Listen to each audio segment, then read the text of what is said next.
Et j'espère que vous êtes dans l'attente, parce qu'il se passe toujours quelque chose dans la présence de Dieu. Amen. Alors, on va commencer par le louer ce matin. Je vous invite à vous lever là où vous êtes et on va lui rendre gloire. Amen.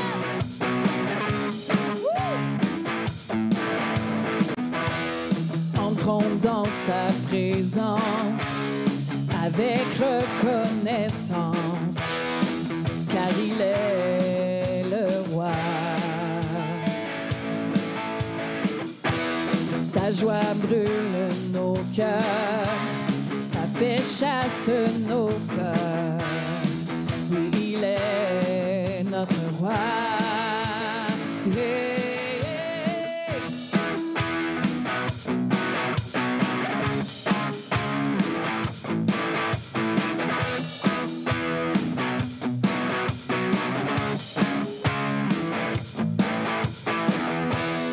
Entrons dans sa présence avec reconnaissance, car il est le roi.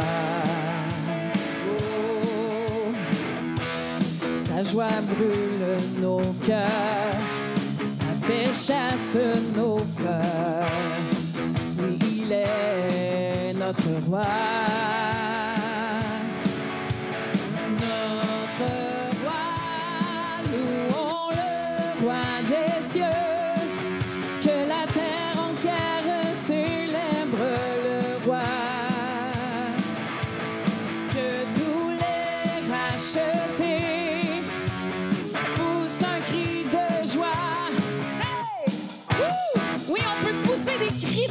Parce que notre Sauveur est le vainqueur. Amen.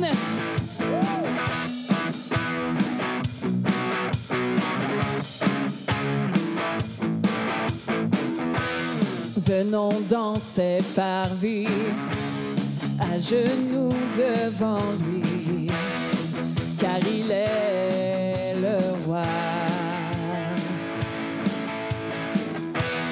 Par sa divine grâce, contemplons sa face. Oui, il est notre roi. Notre roi, louons le roi des cieux. Que la terre entière célèbre le roi. Que tous les rachetés poussent un cri de joie.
merveilleux, que tu changes nos vies, Seigneur. Tu les as changées avec ton œuvre à la croix et tu les changes tous les jours. On veut te dire à quel point on t'aime, à quel point tu es merveilleux, Seigneur.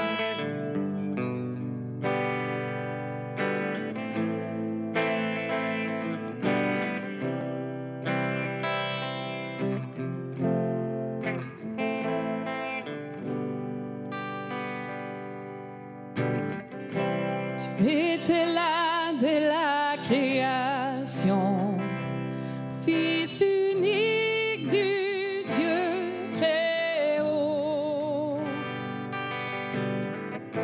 Les mystères de ta gloire révélés en toi, Christ notre Seigneur.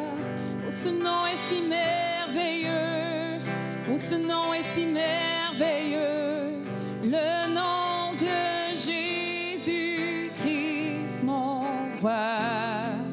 Oh, ce nom est si merveilleux, sa beauté est sans pareil. Oh, ce nom est si merveilleux, le nom de Jésus.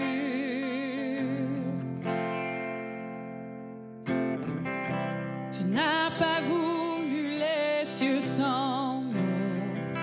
Alors Jésus, tu es venu. Ton amour a vaincu mon péché.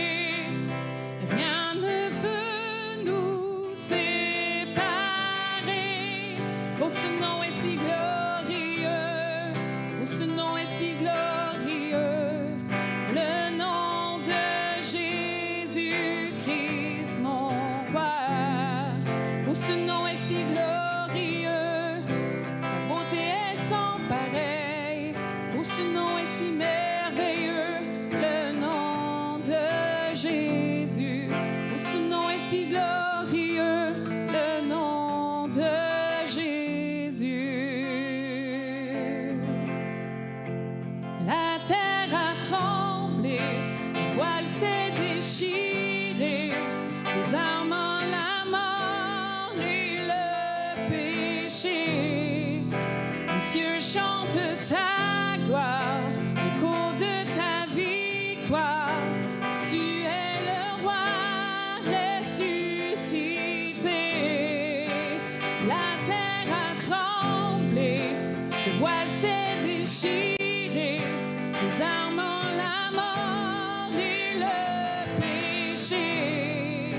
Les cieux chantent ta gloire, l'écho de ta victoire. Tu es le roi ressuscité. Ce nom est victorieux, ce nom est victorieux, le nom de Jésus-Christ mon roi. Oh, ce nom est victorieux, sa puissance est sans pareil. Oh, ce nom est victorieux, le nom de Jésus. Tu es sans rival, tu es sans égal. Dieu, tu triomphes à tout jamais. À toi soit le règne, à toi soit la gloire. Tu es le roi ressuscité. Tu es sans rival, tu es sans égal. Dieu, tu triomphes à tout jamais. À toi soit le règne, à toi soit la gloire. Ton nom surpasse tout autre nom. Oh, ce nom est victorieux.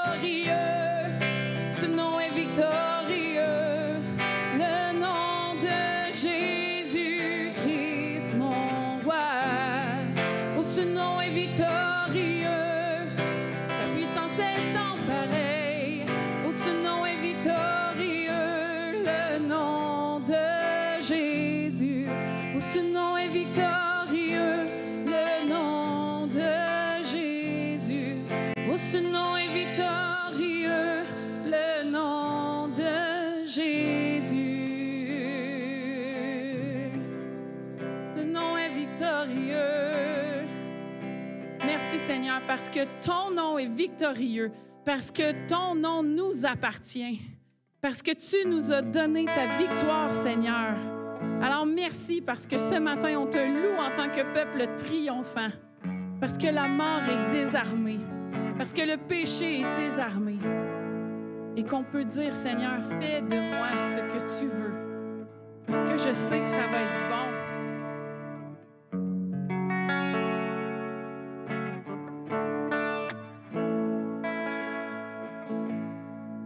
Sous la pression, sous la tension, tu fais un vin nouveau. Je renonce à mes propres voies. Tu traces un chemin nouveau. Alors je m'abandonne entre tes tendres mains. Quand j'ai confiance en toi, je n'ai rien à craindre. Fais de moi un vase, fais de moi une offrande, fais de moi ce que tu veux que je sois. Je n'ai rien à offrir, Jésus, tu m'as tout donné. Fais déborder ma vie d'un vin nouveau.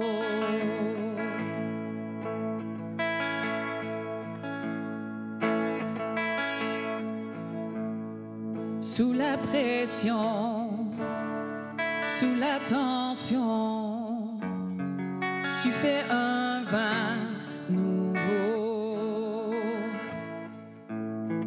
Je renonce à mes propres voies. Tu traces un chemin nouveau. Tu traces un chemin nouveau. Fais de moi un vase, fais de moi une offrande, fais de moi ce que tu veux que je sois. Je n'ai rien à offrir, Jésus, tu m'as tout donné. Fais déborder ma vie d'un vin nouveau. Fais déborder ma vie d'un vin nouveau. Fais déborder ma vie d'un vin nouveau. Quand le vin est nouveau, la puissance est nouvelle. Il y a la liberté. Le royaume est là. Je laisse mes anciennes flammes pour qu'un feu nouveau brûle en moi. Quand le vin est nouveau, la puissance est nouvelle. Il y a la liberté. Le royaume est là. Je laisse mes anciennes flammes pour qu'un feu nouveau brûle en moi.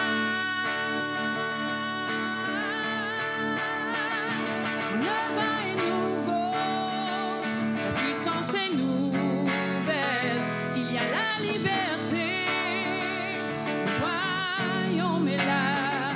Je laisse mes anciennes flammes pour qu'un feu nouveau brûle en moi.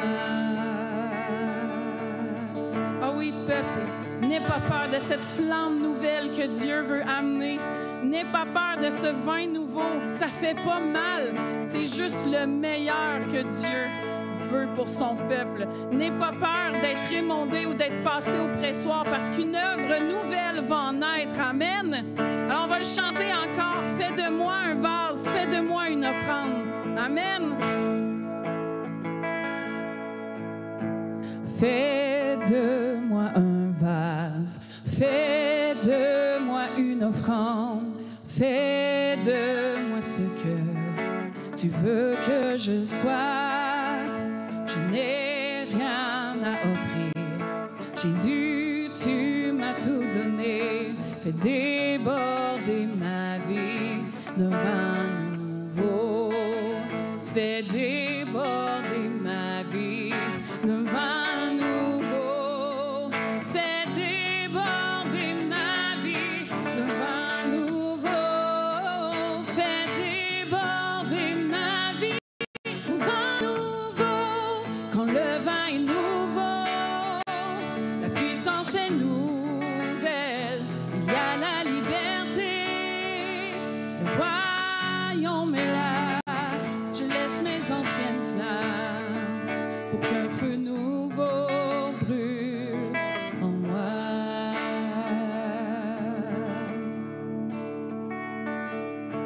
Fais de moi un vase, fais de moi une offrande, fais de moi ce que tu veux que je sois. Je n'ai rien à offrir. Jésus, tu m'as tout donné. Fais déborder ma vie d'un vin nouveau. Fais déborder ma vie d'un vin nouveau. Alléluia, merci Seigneur. Avant de s'asseoir, j'aimerais qu'on... Parce que vous savez, je le dis souvent, hein, mais pour moi, la louange, c'est pas seulement une interlude, c'est pas seulement d'attendre la prédication, mais c'est vraiment un temps où est-ce qu'on connecte avec le Seigneur, un temps où est-ce qu'on déclare des choses. Et je ne sais pas si vous savez, si vous avez réalisé, mais c'est une prière qu'on vient de faire d'une certaine manière. Et non seulement une prière, mais une prière, j'ose dire, dangereuse. C'est une prière dangereuse. Amen. C'est une prière où je veux que vous soyez conscients de ce que vous êtes en train de dire. Fais de moi un vase. Amen. Fais de moi ce que tu veux que je sois. OK? Et j'aimerais juste ce refrain-là, tout doucement, qu'on le rechante. Mais réfléchissez bien à ce que vous allez dire. Réfléchissez bien si vous êtes vraiment prêt à laisser Dieu enlever l'ancien et remettre le nouveau en vous. Est-ce que tu es vraiment prêt de dire « Oui, Seigneur », même quand tout à l'intérieur de toi, tout dans ton corps dit non, mais que le Seigneur te dit « Vas-y ». Est-ce que tu es vraiment prêt à te mettre à genoux et laisser le Seigneur prendre le contrôle? Parce que c'est ça que tu es en train de chanter en ce moment. Amen. Alors, on va le dire, si c'est vous ce matin, vous n'êtes pas obligé. Mais si c'est quelque chose que vous voulez, on va dire. Fais de moi une offrande, fais de moi ce que veux que je sois. Je n'ai rien à offrir. Jésus, tu m'as tout donné. Fais déborder ma vie d'un vin nouveau. Dernière fois, fais de moi un vase. Fais de moi un vase. Fais de moi une offrande. Fais de moi ce que Oui, Seigneur. tu veux que je Ce que sois. Je n'ai rien à offrir. Jésus, tu m'as tout donné. Fais déborder ma vie d'un vin nouveau. Fais déborder ma vie d'un vin nouveau. Amen. Merci, Seigneur. Merci pour ta présence. Merci, Seigneur, parce que tu es un Dieu fidèle qui répond aux prières. Amen. Tu entends et tu réponds à nos prières. Amen. Merci beaucoup. Je te remercie, Seigneur, pour l'équipe de louange ce matin. Merci d'avoir dirigé dans la présence de Dieu ce matin. Donc, plaisir aujourd'hui de poursuivre cette série qu'on a débutée la semaine dernière, mais Juste avant, quelques petites annonces, en fait, là, principalement une annonce importante, une nouvelle annonce à propos d'une activité qui va avoir lieu pour les hommes, pour vous, messieurs. Oui, mesdames ont eu, il y a quoi, une semaine? Une semaine, oui, une activité ensemble que j'ai eu, oui, dire que c'était très bénissant. Ça a fait du bien de tous se revoir. Et pour nous aussi, messieurs, vraiment une activité pour du temps de communion fraternelle. C'est vraiment ça l'objectif premier de cette rencontre-là qui va avoir lieu samedi le 12 juin. Donc, samedi le 12 juin à 10 heures. Ça va se passer à nos bureaux sur le boulevard Lemire, 1700 boulevard Lemire. Donc, comme j'ai mentionné, c'est vraiment le plaisir d'être enfin ensemble. Okay? On a fait certaines choses à travers la dernière année sur Zoom et tout ça. Mais là, c'est pouvoir se voir, partager du temps ensemble. Et la manière dont on va fonctionner, encore une fois, on va garder ça très simple. On va mettre en deux parties cette rencontre-là. Une première partie où, espérons, si la littérature collabore et coopère avec nous, on va passer une petite partie à l'extérieur avec des petites activités là, comme jeux de poche, de washer, fléchettes, des petites choses comme ça, vraiment, comment dire, accessibles à toute personne de tout âge, de tout niveau. Je ne dis pas qu'il n'y aura pas peut-être un peu de compétition, mais c'est pas vraiment mon genre, donc il n'y en aura pas. Mais tout ça pour dire que quand vous allez vous inscrire, OK, si jamais vous en avez des jeux, c'est un jeu de poche à la maison ou quelque chose qu'on pourrait servir pour... donc, quand vous allez inscrire votre nom, que ce soit à la feuille d'inscription à la table d'accueil ou sur l'Internet, bien, écrivez s'il y a quelque chose que hey, moi, je peux emmener un jeu de poche, moi, je peux emmener un jeu de... je ne sais pas, c'est quoi le mot en français, là? Washer, OK? Un jeu de peu importe, une petite activité qui se transporte facilement, qu'on peut jouer à l'extérieur. Donc, vraiment, comme je dis, passer un temps agréable ensemble. Ensuite de ça, bien, on va entrer un temps de ministère, un temps de parole, de louange. Ça va être vraiment bénissant. Samedi 12 juin, à 10 heures. Inscription obligatoire, OK? Pour le moment, on est encore limité là, en termes d'espace, en termes de capacité surtout de personnes qu'on peut accueillir. Donc, ça va être important de vous inscrire en avance, OK? Donc, de façon, ici, vous êtes ici à la table d'accueil. Sinon, si vous êtes à la maison, sur notre site Internet ou en nous envoyant plutôt un courriel à l'adresse hommelvc@lavicomblée.com, homme avec un S, lvc@lavicomblée.com. C'est bon? Donc, c'est fait. Dimanche ou plutôt samedi 12 juin, je vais vous voir en grand nombre. Messieurs, donc, allons-y avec deuxième partie de notre série intitulée « La carte cachée ». Et la carte cachée, série qu'on a débutée la semaine dernière, en le jour de dimanche de Pentecôte. Et on a profité de ce dimanche-là pour vraiment introduire une série, introduire quelques enseignements sur la personne du Saint-Esprit. J'ai bien dit la personne du Saint-Esprit. Amen, parce que ce n'est pas seulement une puissance, quelque chose, un vent ou quoi que ce soit, mais c'est une personne qui fait partie intégrale de la Trinité, le Père, le Fils, le Saint-Esprit. Et je veux vraiment qu'on voit ensemble, mais comment est-ce que ce Saint-Esprit-là est appelé? Parce qu'il est appelé, c'est sa fonction, il est appelé à être avec nous, à être à nos côtés éternellement pour transformer, changer nos vies, mais il faut qu'on soit capable d'être conscient de ça et qu'on soit capable de coopérer avec lui. Amen. Donc, ce matin, je vais commencer en lisant déjà, en partageant le passage suivant qu'on va retrouver en 2 Corinthiens, chapitre 3. J'ai écrit verset 17, mais on va commencer en fait juste au verset 18. Okay? Et voici ce que ça nous dit. « Or, c'est sans le voile, c'est-à-dire le visage découvert, que nous tous, nous contemplons comme dans un miroir la gloire du Seigneur. Ainsi, nous sommes constamment, quoi? Transformés d'après son modèle, pour lui ressembler davantage de jour en jour et en refléter une image toujours plus fidèle. Sa gloire devient progressivement nôtre. » Wow! Sa gloire devient progressivement la nôtre. Mais il en saurait en être autrement, car celui qui agit en nous, c'est le Seigneur lui-même. Comment? Par son esprit. Wow! Il en saurait en être autrement. Qu'est-ce que je lis ici, moi? Qu'est-ce que ça me dit, ça? C'est que c'est ce que Dieu a destiné pour nous. Amen? C'est que la semence qu'il dépose en nous est destinée à porter un fruit et il ne pourrait pas en être autrement parce que c'est le Seigneur lui-même, par son esprit, qui agit. Et c'est ça qu'il faut qu'on comprenne. Il faut qu'on comprenne que le Saint-Esprit, comme on a dit la semaine dernière, le Saint-Esprit n'est pas venu habiter en nous pour faire du tourisme. Okay? Il n'est pas venu habiter en spectateur, mais il est venu pour transformer, changer nos vies.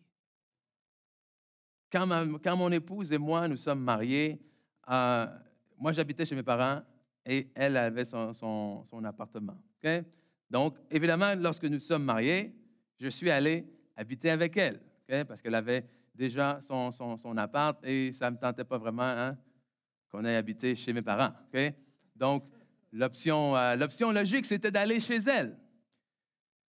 Donc, j'ai pris mes choses et je suis allé habiter avec elle, mais ce qui était à l'époque davantage chez elle, avec ses meubles, avec sa décoration, avec sa literie, avec ses fleurs, avec peu importe, avec ses électroménagers, avec tout ce qui était à elle. Mais tranquillement, chez elle est devenu chez nous. Okay? Et lorsque nous avons déménagé et avons acheté notre première maison, à ce moment-là, c'est vraiment notre maison. Donc, contrairement à avant, on a acheté les meubles ensemble. On a choisi la décoration ensemble. Ben, en fait, c'est ma femme qui choisit. Moi, je dis oui ou non. Okay? C'est pas mal ça. Mais c'est devenu chez nous. Et quand on accepte le Seigneur Jésus comme notre Sauveur, notre Seigneur, notre Maître, le Saint-Esprit vient habiter chez nous. Le Saint-Esprit vient habiter en nous. Il vient habiter au milieu de la décoration qu'on aura mise. Il vient habiter dans notre caractère. Il vient habiter dans nos erreurs. Il vient habiter dans ce qui est bon de nous. Il vient habiter dans ce qui est un peu croche de nous. Il vient habiter chez nous. Mais tranquillement, chez moi doit devenir absolument chez nous. Amen? Ou est-ce qu'à un moment donné, il faut que je lui laisse un droit de parole sur la décoration? Droit de parole sur ce qui devra meubler ma vie. Droit de parole sur ce que je devrais choisir. Amen? Et c'est là où, trop souvent, on a accepté le Saint-Esprit chez nous, mais au lieu d'habiter avec lui, c'est comme si on lui avait fait, en fait, une chambre dans la maison. OK? Merci Saint-Esprit, voici ta chambre, tu as même une salle de bain, comment on appelle ça là? Adjacente. OK? J'ai même mis une petite cuisinière. Si tu as envie de temps en temps, tu peux venir écouter la télé avec nous, mais pas trop souvent. Juste quand je t'appelle. Hein? Fait qu'est-ce qu'il fait dans ce temps-là? Il va prendre ce que tu lui donnes. Il va rester tranquille dans ses appartements. Mais il n'y a pas grand pouvoir de transformation à ce moment-là. Mais c'est un peu trop souvent comme ça qu'on traite le Saint-Esprit dans nos vies. Merci Seigneur pour ton Saint-Esprit. Il habite en moi, je le sais, je suis le temple du Saint-Esprit, mais est-ce que je lui permets vraiment de rendre ce temple-là à son image? Et ce qu'on a lu, c'est « il ne saurait en être autrement ». Parce que c'est ce qu'il est appelé à faire. Il est appelé à rendre ce temple-là à son image, de nous rendre de plus en plus conformes à l'image de Christ. Pourquoi? Pour que la gloire de Christ devienne tranquillement de plus en plus la nôtre. Comment est-ce que la gloire de Christ peut devenir la nôtre? Oh, mais Jésus a prié en Jean chapitre 17, avant de partir, il a prié « la gloire qui était à moi ». Amen? Que la gloire qui était à lui soit partagée aussi à ceux et celles qui allaient croire en lui. Comment est-ce que la gloire de Christ ne pourrait pas être la nôtre puisqu'il habite en nous? Et quand on parle de gloire, on s'entend, OK? Il y a un seul Seigneur, un seul Christ, un seul qui est mort et ressuscité pour nous. Ce n'est pas qu'on s'égale à Christ, mais c'est le même esprit qui habite en nous. OK? Mais pour permettre à quelqu'un de lui laisser... Écoute, pour faire confiance à quelqu'un de décorer chez toi ou de changer ta maison, il doit y avoir un certain niveau de confiance. Et ce certain niveau de confiance passe par une connaissance de qui est cette personne-là.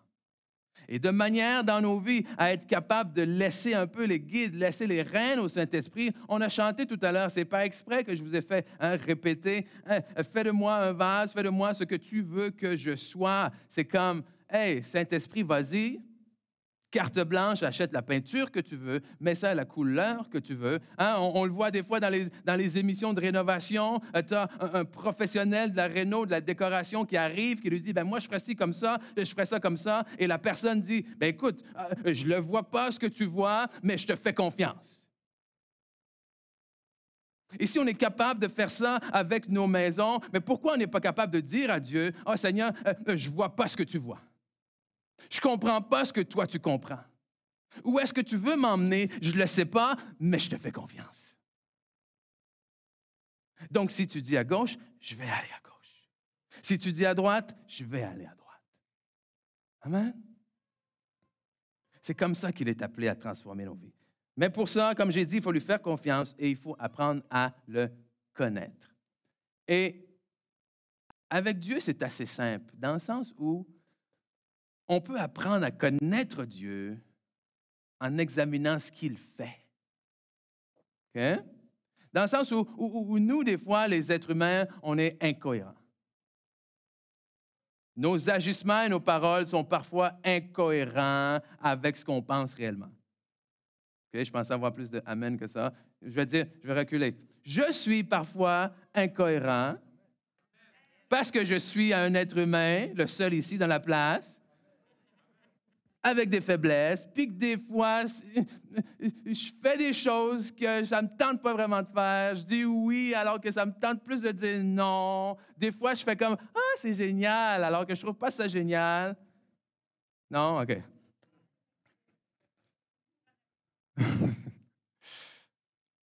Mais Dieu n'est pas comme ça, lui. Amen? Dieu n'est pas comme ça. Ce qu'il fait est 100% conforme à qui il est. Et 100% en accord avec qui il est. Et parce qu'il est, il fait. Donc, en examinant les actions de Dieu, on peut arriver à comprendre, à connaître qui est Dieu. Et c'est la même chose avec le Saint-Esprit. Et c'est là où aujourd'hui, j'ai vraiment un message très simple dans mon cœur et je prie vraiment justement que le Saint-Esprit le prenne et vous l'amène dans qu'est-ce que vous avez besoin dans vos vies en ce moment parce que je voulais examiner trois faits saillants, 3 moments marquants de la vie biblique, si je peux dire, du Saint-Esprit. OK? 3 endroits dans la parole de Dieu marquants où est-ce qu'on a vu le Saint-Esprit agir d'une certaine manière. Et à partir de ces 3 choses-là, on va pouvoir découvrir ensemble aujourd'hui 3 choses par rapport au Saint-Esprit. Vous êtes prêts pour ça? OK? Je vous les nomme rapidement les 3. OK? La première chose, le premier que moi j'ai relevé, évidemment, vous allez pouvoir peut-être en donner 5, 6 après, là. Mais j'en ai à relever 3, moi. La première fois, c'est à la création du monde. À la création du monde, Genèse 1 à 3, on voit le Saint-Esprit à l'œuvre. Au commencement, Dieu créa les cieux et la terre. La terre était informe et vide. Et il y avait des ténèbres à la surface de l'abîme. Et qui? l'Esprit de Dieu se mouvait au-dessus des eaux, Dieu dit que la lumière soit, et la lumière fut. Premier fait marquant, la création du monde. Deuxième, à la naissance de Jésus. Voici, Matthieu 1, 18, de quelle manière arriva la naissance de Jésus-Christ.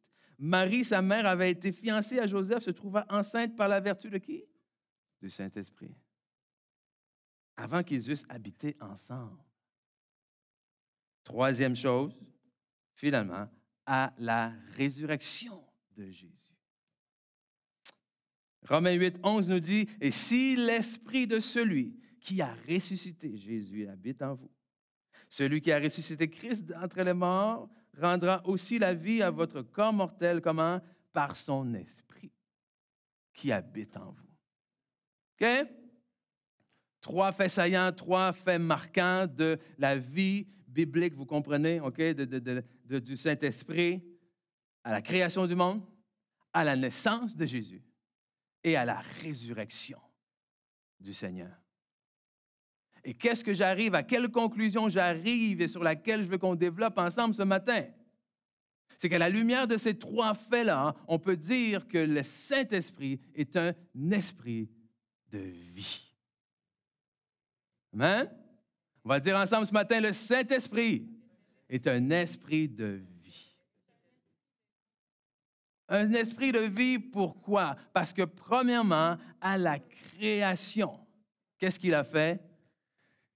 Il a emmené la vie là où il n'y en avait pas. Amen? Le Saint-Esprit emmène la vie là où il n'y en a pas. Okay? Il y a des gens, des fois, qui sont habiles pour faire des belles choses avec peu de choses. Okay?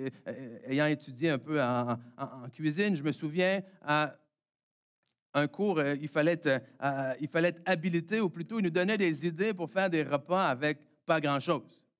Okay? Avec des restants. Hein? D'ailleurs, si vous allez au restaurant et qu'il y a la soupe du jour, puis que c'est un potage de légumes, bon, dans le milieu, on appelle ça du tout ski. Okay? C'est un potage avec tout ce qui reste. Il y a des chances. Mais là, je veux plus que. Là, il n'y a plus personne qui va oser commander une soupe au restaurant. Là. OK? C'est pas ça que je veux dire. Mais tu arrives il y en a qui ouvrent le frigo, il n'y a plus rien dans le frigo, mais boum, ils vont te sortir une assiette impeccable. Mais ici, ce qu'on dit, c'est que Dieu, il n'utilise pas des restants. Dieu, il crée avec rien. Et c'est là où, aujourd'hui encore, il y a ce débat-là par rapport à la création de l'univers, hein? À la création du monde, où les scientifiques essaient de trouver comment est-ce que quelque chose a pu sortir de rien. Mais la seule personne qui est capable de créer quelque chose à partir de rien, c'est Dieu. Amen. Et comment est-ce qu'il amène cette vie-là dans nos vies? Et il l'amène à travers sa parole. Parce que tout d'abord, ce qu'on lit dans la Bible en Romains chapitre 4, verset 17, ça nous parle d'Abraham, de la foi qu'il a eue. Et ça dit, selon qu'il est écrit, « Je t'ai établi père d'un grand nombre de nations. Il est notre père devant celui auquel il a cru. Dieu qui donne la vie aux morts. » Et Dieu qui donne la vie aux morts. Et qui fait quoi? Qui appelle les choses qui ne sont pas comme si elles étaient. D'autres versions vont dire « appelle à l'existence ». Il amène à l'existence les choses qui ne sont pas encore. Alors, ça veut dire dans vos vies aujourd'hui, s'il y a des choses que Dieu a mis dans votre cœur, s'il y a des choses que vous espérez et qui ne sont pas encore, mais la bonne nouvelle, c'est que vous avez en vous un esprit qui appelle ces choses-là à l'existence. Et comment il le fait? Avec la parole de Dieu. Parce qu'en Genèse, qu'est-ce qu'on a lu en Genèse? Comment est-ce que Dieu a amené la lumière? Qu'est-ce qui s'est passé avant que la lumière fût? Et Dieu a dit que, là, vous n'étiez pas sûr, hein? Ce n'est pas un piège, OK? Dieu dit. Dieu a dit. Romains 4, 17, ça fait quoi? Dieu fait quoi? Dieu appelle à l'existence des choses qui ne sont pas. Dieu dit et la chose est arrivée. Dieu appelle les choses qui ne sont pas et les choses arrivent. Dieu dit, Dieu appelle.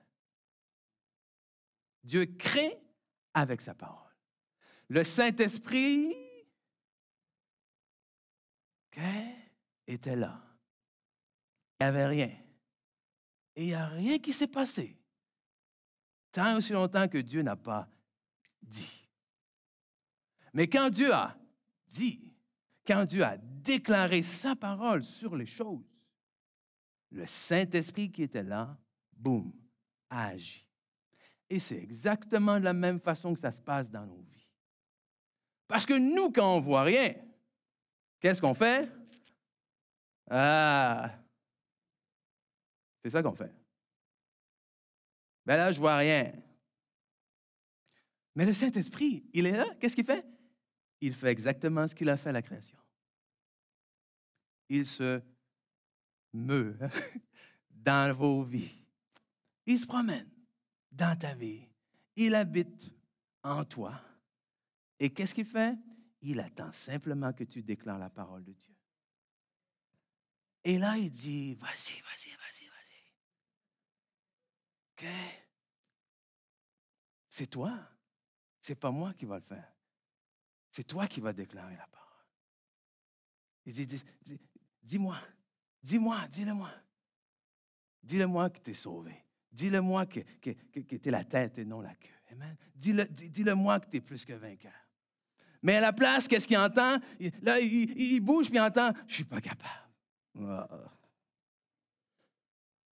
Non, c'est pas ça. Ah, j'y arriverai jamais. Oh. Ça marche, ça fonctionne jamais pour moi. Ah. Puis là, et là, il force une petite bénédiction quand même. OK. Jésus, quand il est venu sur terre, il a dit, les choses que je fais, ce n'est pas moi qui les fais. C'est le Père qui est en moi. Et les paroles que je dis ne viennent pas de moi-même. Je fais juste répéter le Père dit. Et le Saint-Esprit en vous, c'est la même chose. OK? Il obéit, il agit selon la parole de Dieu dans votre bouche. Hein? Donc, vous avez un esprit. Hey, c'est puissant, là. OK? Hein? Et on va y arriver très bientôt à cette puissance-là, justement. Donc, on a un Saint-Esprit qui amène la vie là où il n'y en a pas. OK? Qui amène la vie là où il n'y en a pas.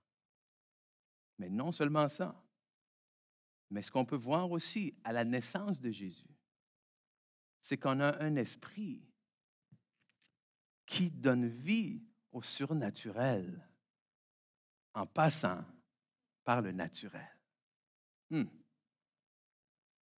On a un Dieu, on a un esprit qui amène vie, qui donne vie au surnaturel à travers le naturel. Bref, ça veut dire quoi? Ça veut dire que Dieu fait des choses extraordinaires avec des choses ordinaires.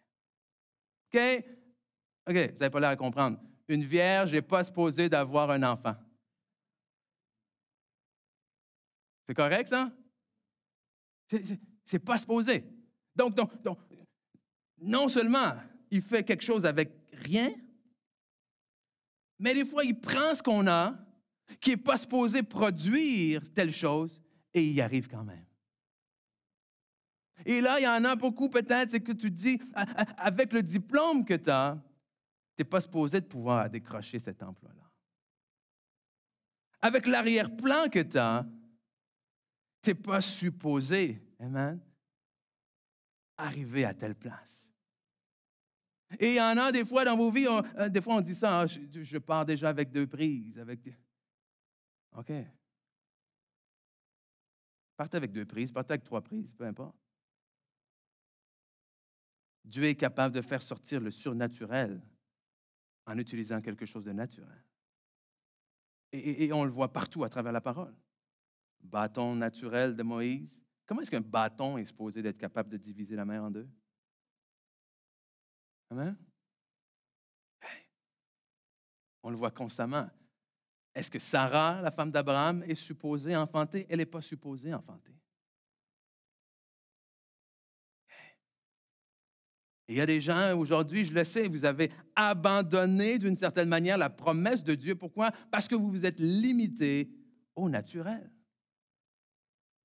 Trop d'entre nous gérons nos vies avec les limites naturelles que nous avons. Et écoute, parenthèse, là, jusqu'à un certain point, on appelle ça de la sagesse.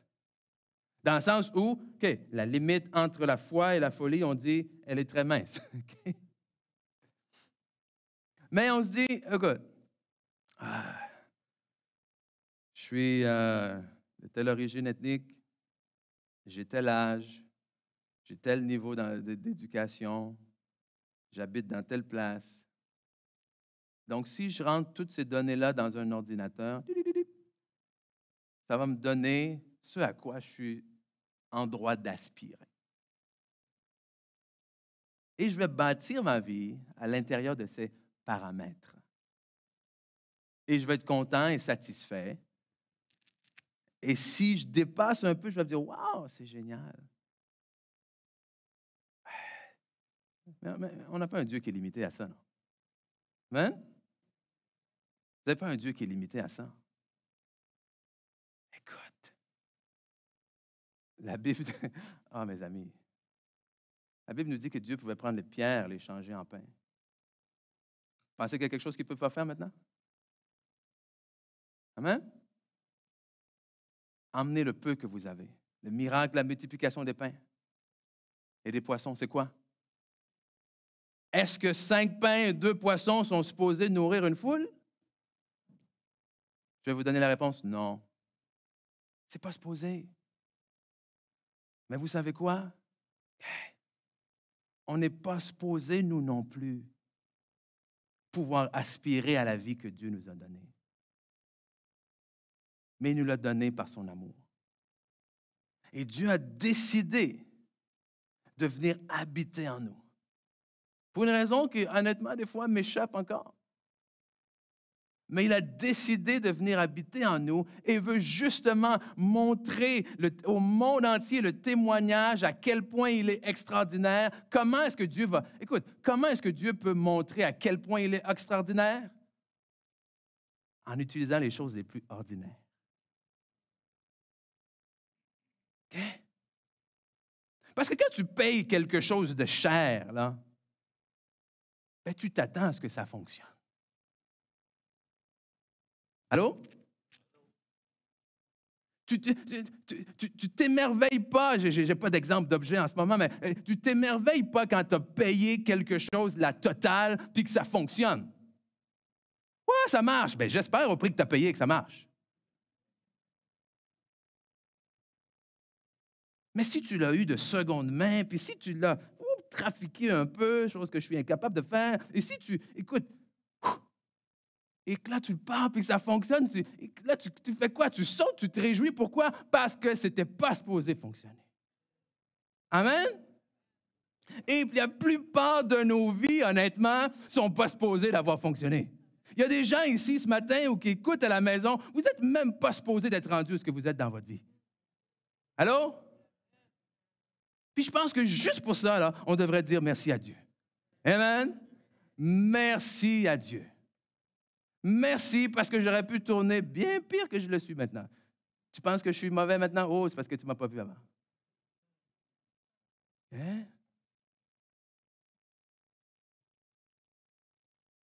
Dieu prend les choses, comment on dit? Hein? Les choses quoi? Folles. Pour confondre les sages. OK? Dieu ne cherche pas le tape à l'œil. Dieu cherche, je pense, en fait, dans le naturel de la vie de Marie, hein, parce qu'on parle du Saint-Esprit dans la naissance de Jésus, dans le naturel de la vie de Marie, il y avait quoi? Il y avait une disponibilité, une obéissance. Parce que oui, comme tout le monde, elle a vu l'ange. Qu'est-ce qui se passe? Tu vas avoir un enfant. OK, comment est-ce que ça se peut? Et ensuite, Marie, elle a eu une attitude de « Hey, je suis ta servante. » Amen? Je suis la servante de l'Éternel. Qu'il en soit comme tu as dit. Et je pense que ça, c'est un point clé si on veut voir Dieu faire des choses extraordinaires à travers l'ordinaire de nos vies. On doit arriver à un point où dire « Je suis ton serviteur. Je suis ta servante. » Comment est-ce que ça va se passer déjà? Le Saint-Esprit va venir sur toi, bam. Je pense vraiment qu'elle a compris quelque chose. Honnêtement. Je vous donne ça comme réponse, vous êtes satisfait?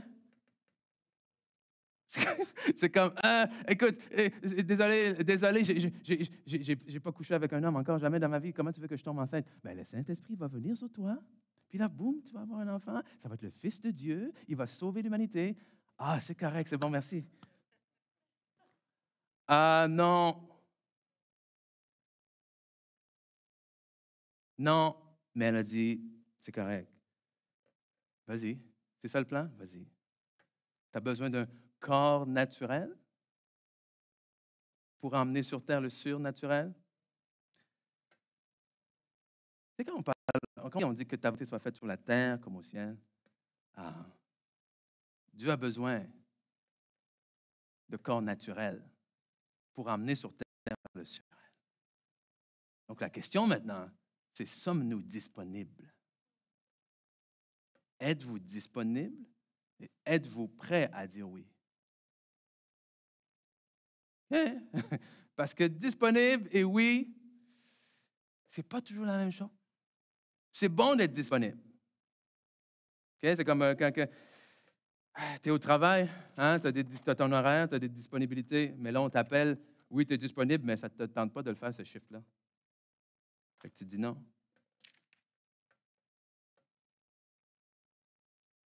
Des fois, on est disponible, mais Dieu appelle. Je suis disponible, mais pas pour ça. Tu n'as pas quelque chose de mieux pour moi? Tu n'as pas quelque chose de plus intéressant? Tu n'as pas quelque chose... OK.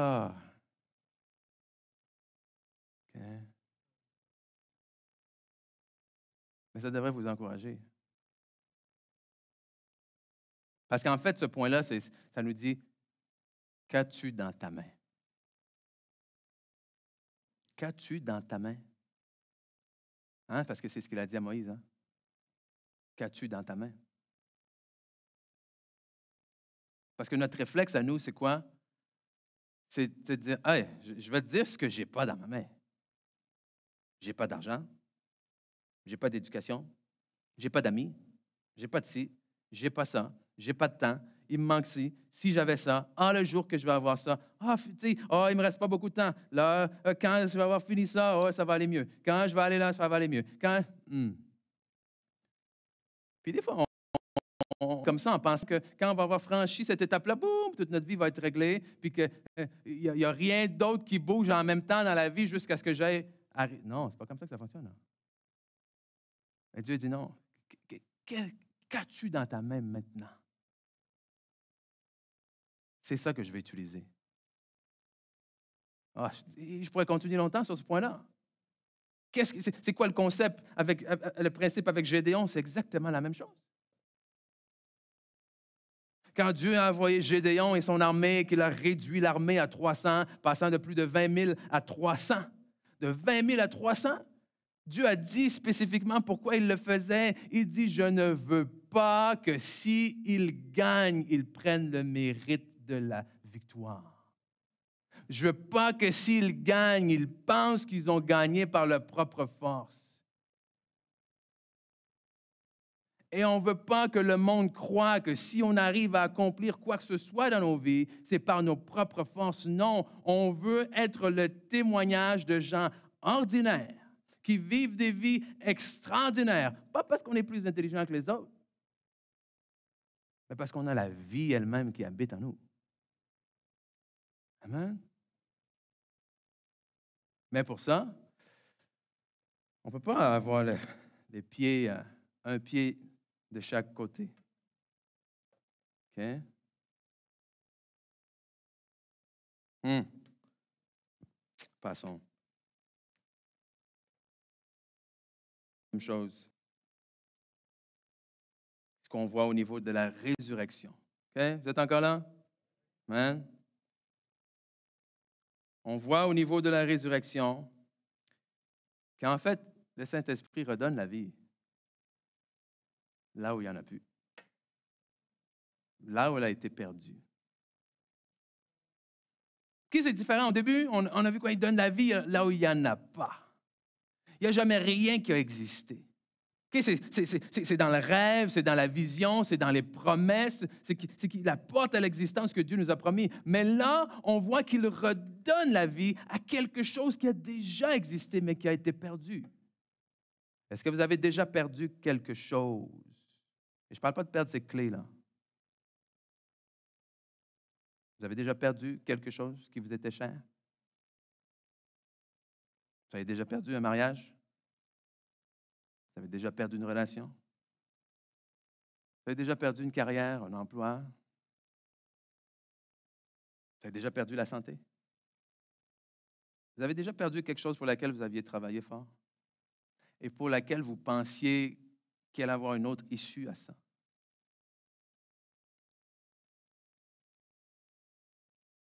Mais le Saint-Esprit redonne la vie à ces choses-là aussi. OK? Et ce qu'il faut comprendre, quand on redonne la vie, c'est que nous, on a perdu telle chose et on aimerait revoir la même chose.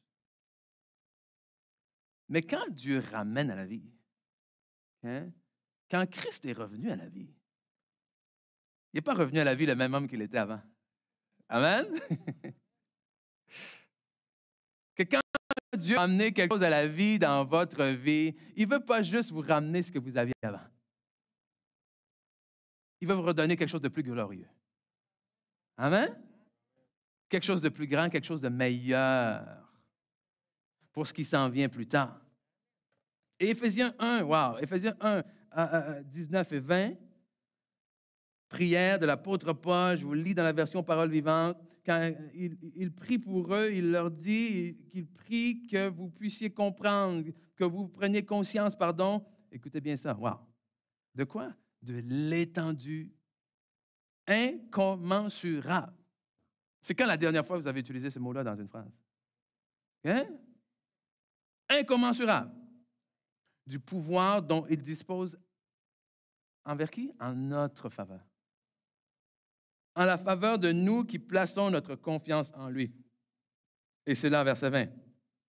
C'est la même puissance que celle qui a été déployée en ressuscitant le Christ d'entre les morts et en lui donnant sa place à sa droite dans le monde céleste.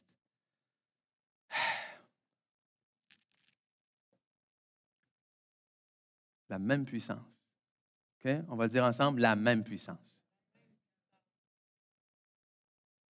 Okay? Pas la même puissance qu'il aurait fallu pour réalimenter le cinéma la semaine dernière.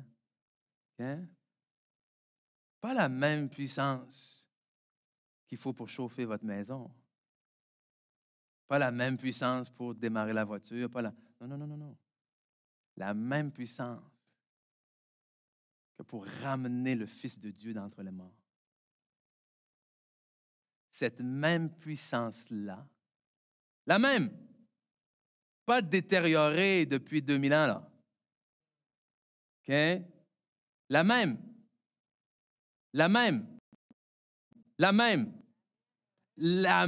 puissance. Elle est là, disponible. OK?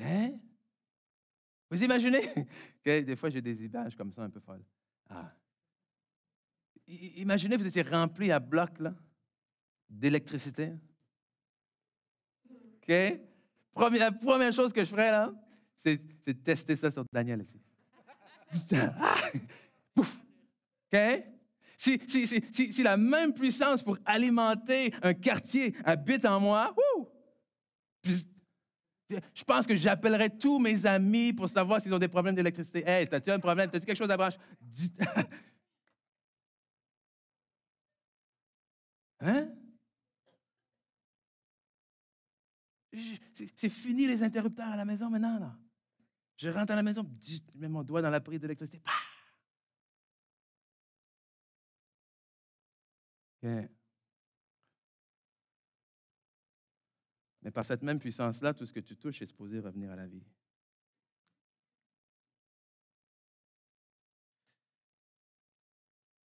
La même puissance qui a ramené un mort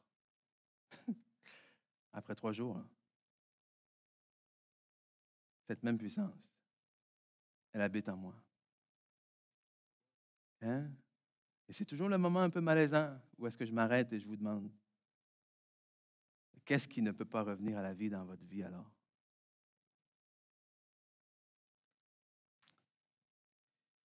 Que vous preniez conscience. Et je pense que c'est ça.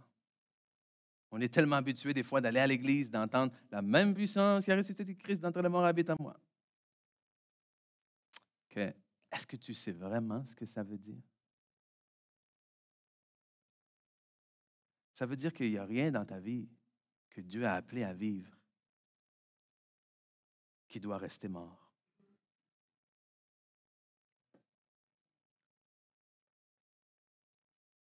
Il n'y a rien dans ta vie que Dieu a appelé à vivre qui doit rester mort. Parce que le même esprit, la même puissance, elle est là. Mais des fois, on perd espoir. Et c'est drôle. Pourquoi? Parce que la foi, la définition de la foi, c'est justement c'est la ferme assurance dans les choses qu'on espère. Et cet esprit-là, cette énergie, ou plutôt cette puissance, pardon, on la déploie comment? Par la foi. Mais si je perds espoir, ma foi, elle est faible un peu. Et je veux qu'on lise, en terminant ce dernier passage que j'ai avec vous, cet épisode-là des disciples d'Emmaüs. OK? 2 disciples qui marchaient quelque temps après que Jésus a été crucifié. Ils avaient une discussion ensemble et là, Jésus arrive et fait un bout de chemin avec eux et leur demande, mais de quoi est-ce que vous êtes en train de parler? En Luc chapitre 24, verset 19, là, Jésus leur dit, mais de quoi est-ce que vous parlez? Verset 19, quoi?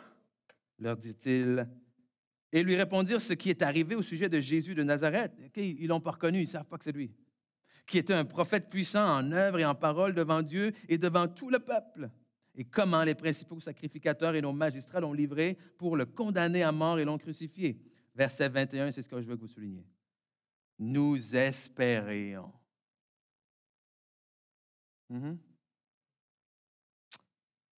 On pensait, on avait vraiment cru dans le fond. Nous espérions que ce serait lui qui délivrerait Israël. Mais, la famille, oui, mais, avec tout cela, voici le 3e jour. J'espérais que cette personne-là dans ma vie, finalement, serait la bonne. Mais après tout cela, j'espérais que les choses avec mon enfant, finalement, se redresseraient. Mais après tout cela, j'espérais ne plus passer à travers des saisons aussi difficiles financièrement. Je pensais vraiment que cette fois-ci, c'était la bonne. Mais après tout cela, c'est quoi tout cela? Tout cela, des fois, c'est comme juste la vie. La vie qui n'est pas toujours facile. Mais après toutes ces épreuves, après tous ces défis, après tous ces échecs, après toutes ces déceptions, oui, je le pensais vraiment. Oui, je l'espérais vraiment. Mais avec tout ce qui vient de se passer, j'y crois plus vraiment. Et ce qui est drôle, en plus, là-dedans, c'est qu'il continue en disant, « Ah oui, mais il y a quand même des femmes qui disent qu'ils sont allés au tombeau, qu'ils ne l'ont pas trouvé. » Mais, dans le fond, c'est quoi? Ça veut dire, on pensait qu'il y a quelque chose qui allait changer. Mais avec tout ça, on a perdu espoir. Même s'il y a des femmes, dans le fond, qui viennent de nous témoigner que ce que Jésus a dit, c'est passé. Parallèle dans nos vies, j'espérais que cette fois-ci, c'était la bonne. Mais avec toutes les épreuves que j'ai passées, j'ai baissé les bras. Même si, dans le fond, à chaque dimanche, je vais à l'église, puis le pasteur me dit ce que Jésus déclare dans ma situation. Même si, dans le fond, il y a le témoignage de quelqu'un qui a traversé ça. Même si, dans le fond, le Seigneur m'a dit qu'on allait avoir des temps difficiles, des tribulations, que la vie ne serait pas toujours parfaite, mais qu'il serait quand même toujours avec nous. Et ça revient toujours à ça, souvent. Question de foi et de parole. Foi et de parole. Parce que ce que vous allez croire, c'est ce que vous allez déclarer. C'est aussi simple que ça. L'abondance du cœur, la bouche parle. Ce qui va être dans votre cœur, c'est ce qui va sortir de votre bouche. OK? C'est pour ça que la Bible dit, si tu crois dans ton cœur que Jésus est Seigneur, et si tu confesses de ta bouche, hein? Parce qu'avant de confesser de la bouche, il faut croire du cœur. Parce que de l'abondance de la foi que j'ai en Jésus-Christ, mon cœur maintenant confesse que oui, je crois que Christ est le Fils de Dieu. Amen? OK? On va s'arrêter là-dessus. Je pense qu'il y a beaucoup à digérer ce matin. OK? Beaucoup à digérer. Surtout, je reviens à ce que j'ai dit quand on chantait. Jusqu'à quel point est-ce que tu veux que le Saint-Esprit prenne le contrôle de ta vie? C'est une prière dangereuse parce qu'elle va t'emmener peut-être en d'autres chemins que toi, tu voulais prendre. Va sûrement t'emmener dans d'autres chemins que toi, tu voulais prendre. OK? Mais c'est là où on a besoin de prendre une décision. Je veux vivre ma vie avec l'aide de Dieu ou je veux coopérer avec Dieu pour vivre la vie qu'il a préparée d'avance pour moi. OK? C'est qui décide? C'est qui choisit? Est-ce que le Saint-Esprit est encore juste un locataire chez toi? Il est peut-être le temps de lui donner un peu plus d'accès à la maison. Tranquillement, de jour en jour, de le permettre de te transformer. Parce que c'est un esprit de vie. Et je le sais. Je sais que vous entendez ça, que vous allez sortir, et par magie, les choses avec lesquelles vous avez des troubles en ce moment, ne vont pas disparaître. Mais le Saint-Esprit est là. Il est là. Il est là dans vos vies. Il est là dans vos situations. Il est là, obéissant à la parole de Dieu. Et quand Dieu dit à Josué de quoi? De méditer la parole. Amen. Jour et nuit. C'est alors que tu auras du succès. C'est alors que tu réussiras dans quoi? Dans tout ce que tu entreprendras. Mais qu'est-ce qu'il lui dit? Que cette parole ne s'éloigne pas de quoi? De ta bouche. Et longtemps, j'ai cru que oui, il fallait méditer, que garder la parole. Mais dernièrement, j'ai dit, que cette parole, que cette loi ne s'éloigne pas de ta bouche. De ta bouche. Longtemps, j'ai cru, c'est qu'il faut que je mange la parole. Non. C'est que dans le fond, tu médites, tu la mets dans ton cœur, et ensuite, elle est sur tes lèvres. Parce que la vie et la mort sont au pouvoir de la langue. C'est alors que tu réussiras. Alors que ce qui va sortir de ta bouche va être de plus en plus conforme avec ce que Dieu dit dans sa parole. Amen? C'est alors que tu réussiras. Donc, on va terminer en priant ce matin. Prenez l'occasion, si vous êtes là. Je ne connais pas chaque personne ici. Je ne connais pas votre cheminement spirituel, entre guillemets, si je peux dire ça comme ça.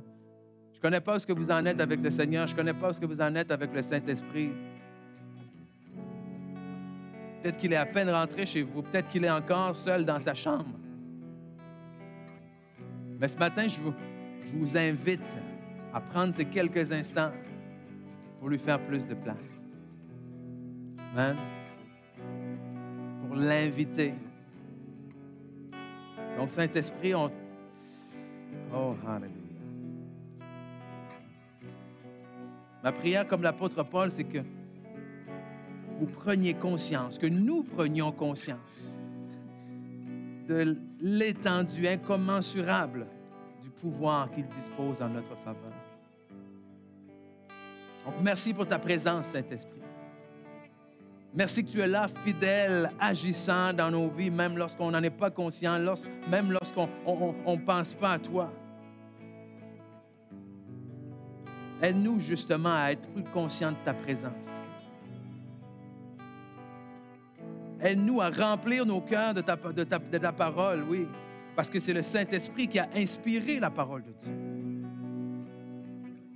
Que cette parole soit dans nos bouches constamment, afin que tu puisses agir au-delà de tout ce qu'on peut penser, demander ou imaginer, parce que tu es l'Esprit qui donne vie là où il n'y en a pas. Tu es l'Esprit qui donne vie, une vie surnaturelle à travers le naturel. Donc, on donne nos vies ordinaires, on donne nos vies naturelles, on donne le peu que nous avons avec foi, avec obéissance, en ayant confiance, amen, que tu vas le transformer, que tu vas le multiplier. Et Saint-Esprit, merci. Merci que lorsque nous avons perdu espoir, là où est-ce qu'on ne voit plus rien, là où nous espérions, mais qu'après tout cela, on croit et on déclare que tu ramènes la vie. Oh Seigneur, tu ramènes la vie. Oh Rassanto Roboche, tu ramènes la vie. Oh, tu ramènes la vie maintenant. Alléluia. Tu ramènes la vie dans les foyers maintenant, Seigneur. Tu ramènes la vie dans les corps maintenant, dans le nom de Jésus. Tu ramènes la vie dans les mariages maintenant, dans le nom de Jésus. Oh, alléluia. Tu ramènes la vie dans les têtes, dans l'intelligence. Alléluia. Maintenant. Oh, Korabasanto Robo. Tu ramènes la vie dans tous les membres physiques. Alléluia. Oh oui, le même esprit qui a ressuscité Christ d'entre les morts habite en nous. Nous sommes le temple du Saint-Esprit. Alléluia. Oh, la même puissance, la même puissance, la même puissance, le même esprit, le même esprit. Alléluia. Oh, merci Seigneur. Oh, que nous accomplissons des choses extraordinaires. Oh, grâce à un esprit qui est extraordinaire. Oh, à travers nos capacités ordinaires. Parce que notre capacité ne vient pas de nous, mais elle vient de toi. Oh, donc merci. Oh, merci que tu nous transformes de jour en jour, de gloire en gloire, en l'image de Jésus-Christ. Oh, Cora Santo, merci Seigneur. Alléluia. Oh, fais ton œuvre maintenant dans les vies, Seigneur. Oh, Seigneur, je prie pour les guérisons. Les guérisons du cœur. Les gens qui ont été déçus. Pour toutes personnes qui ont perdu espoir en ce moment, Seigneur. Oh, merci, Seigneur. Oh, merci, Seigneur. Alléluia, alléluia, alléluia. Parce que tu es un Dieu qui agit, tu es un Dieu qui est fidèle. Ton Saint-Esprit est là en ce moment même. Oh, merci pour ta présence. Je te demande pardon, Saint-Esprit, même d'avoir fait les choses, d'être allé à l'église dimanche après dimanche, des fois par habitude, par routine, sans avoir été conscient de ta présence, sans avoir été conscient de ce que tu veux faire en nous et à travers nous. Oh, mais prends ta place. Ne pas simplement un invité, ne pas simplement un locataire, Saint-Esprit. Oh, mais sois le maître de la maison. Oh, sois le maître de cette église. Oh, sois le maître dans nos vies. Fais de nous des vases. Verse en nous un vin nouveau. Fais de nous ce que tu veux que nous soyons. Transformés de gloire en gloire. Transformés de gloire en gloire. Oh, merci Seigneur. Oh, Rabasanto Robose. Alléluia. Tu es digne d'être honoré. Oh, alléluia. Oh, on va juste se laisser baigner quelques instants dans sa présence. Oh, le laisser faire son œuvre. Parce que ce n'est pas toujours des feux d'artifice avec le Saint-Esprit. Mais c'est toujours efficace. Oh, alléluia, Seigneur. Oh oui, c'est toi qui sondes les cœurs. Oui, emmène ta lumière. Oui, éclaire nos chemins. Oh oui, sonde nos cœurs. Oh oui, guéris nos cœurs. Apporte ta lumière. Éclaire nos chemins. Coriandara la santo. Oui, toi seul est digne. Oh, je te remercie. Oui, nous te louons pour qui tu es, pour ce que tu fais. Je te remercie. Oui, je te loue. Oui, viens en moi. Oui, viens en moi. Oui, prends ta place. Oui, prends ta place. Oui, prends ta place. Je te donne tout. Oui, prends ta place. Oui, prends ta place. Oui, prends ta place. Je te donne tout.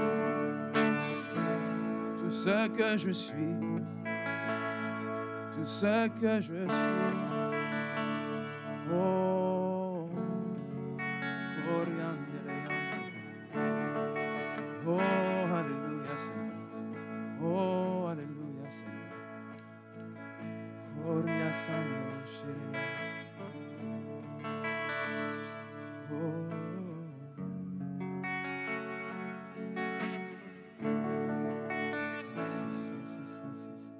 Francis Cheryl. Coranda la sura. Corasando yando shire yando. Okay. Je sens comme s'il y a un pas. Okay? Il y a un pas qui doit être fait. Amen. Oh, alléluia. Il y a un pas de foi qui doit être fait. Il y a beaucoup de choses qui vous sont encore nébuleuses. Il y a beaucoup de choses qui sont encore indécises, imprécises. Puis c'est comme si, justement, vous attendiez absolument à ce que le nuage s'en aille, à ce que le brouillard s'en aille. Mais des fois, il faut avancer même dans le brouillard. OK? Que c'est lui qui éclaire nos sentiers et qui amène, qui est cette lampe-là dans les ténèbres. Et la parole nous dit que quand tu marches avec lui, tu mets confiance en lui, tu ne marcheras pas dans les ténèbres. Amen. Ça veut pas dire que tu ne passeras pas à travers des moments de noirceur, mais ça veut dire que même à travers ces moments de noirceur, il va y avoir une lumière qui va vous éclairer. OK? C'est bien de calculer, c'est bien de planifier, mais il y a des moments où il faut sauter. Okay? Alléluia. Oh, alléluia, alléluia. J'ai à cœur de continuer un peu comme ça. Amen, c'est bon comme ça? On va y aller selon ce que le Saint-Esprit nous dirige. Je vais vous saluer à la maison. Okay? On va continuer ici quelques instants parce que je sens vraiment qu'il y a quelque chose que le Saint-Esprit veut continuer à faire.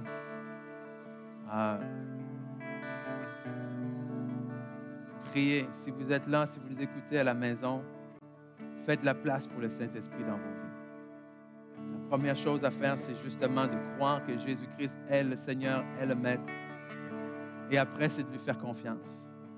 Amen. Donc, si vous avez des questions, si c'est quelque chose que vous voulez faire ou si vous voulez juste être accompagné là-dedans, ben, écrivez-nous. Amen. Allez sur notre site internet www.lavicomblée.com. Ça va nous faire un plaisir de vous aider là-dedans. OK? Bye-bye. Bonne semaine. Oh, hallelujah. Oh, rendez-se les cendres.